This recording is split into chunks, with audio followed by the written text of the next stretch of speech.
Aho ni mu ntara ya Cibitoke habaye haregeranizwa impunzi zirenga ibihumbi 6 z'abakongomani zahunze intambara iri mu buseruko bwa Kongo.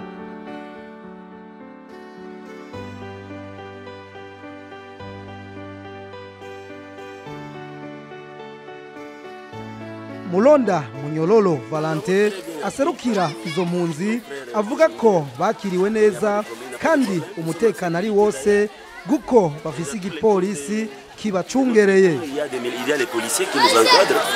Il n'y a pas de problème, nous passons la nuit sans problème.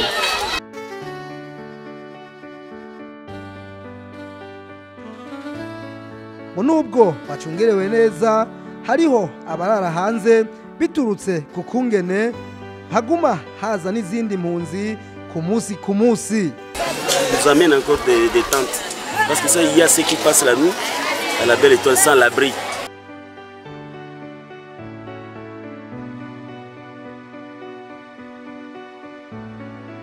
Babandanya basaba ababafasha ibintu bibura nk'ivyo kwisasira amahema imisegetera n'ibindi. Kubijanye n'ubuvuzi ngo barafise ishirahamwe UNICEF ibafasha muri vyose. Ils passent la nuit à la Belle Étoile. Il y a les toilettes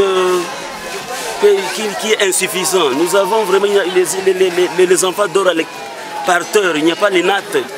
Hein? Heureusement, nous avons eu l'occasion de l'UNICEF qui nous donne peut-être des comprimés, un peu de médicaments. Nous manquons des moustiquaires. Hein? Il y a des moustiques pendant la nuit. Ngo murabo begeranirijwe ngaho harimo n'abarundi bahunze mu gihe bobo bari basanzwe bari muri Kongo gukora y'ubuzi. Bon, parce que chez nous il y avait des Burundais qui sont allés chercher à vivre, le moyen de vivre. Nous sommes pris ensemble. Bakaba kandi bifuza ko bo baronderera aho boja kuba kure y'urubibe rwa Kongo kandi hagutse bashobore kwagukigwa. Nous respirons, vous voyez qu'il y a tant de gens, il n'y a pas vraiment les moyens de respiration. L'environnement n'est pas tout à fait bon.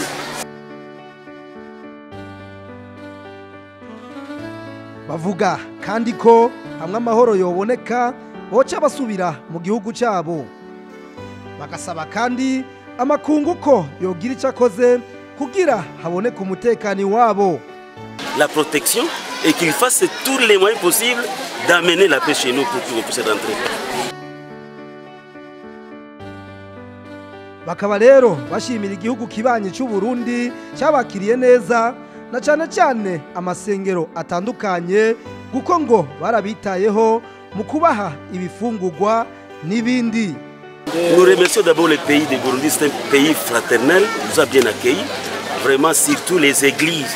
Je souligne très bien surtout les églises burundaises, ça nous a bien accueillis. Nous disons vraiment un grand remerciement, c'est ça. Il nous a donné à manger, ça s'est servi, la sécurité est là, vraiment que Dieu bénisse ce Burundi.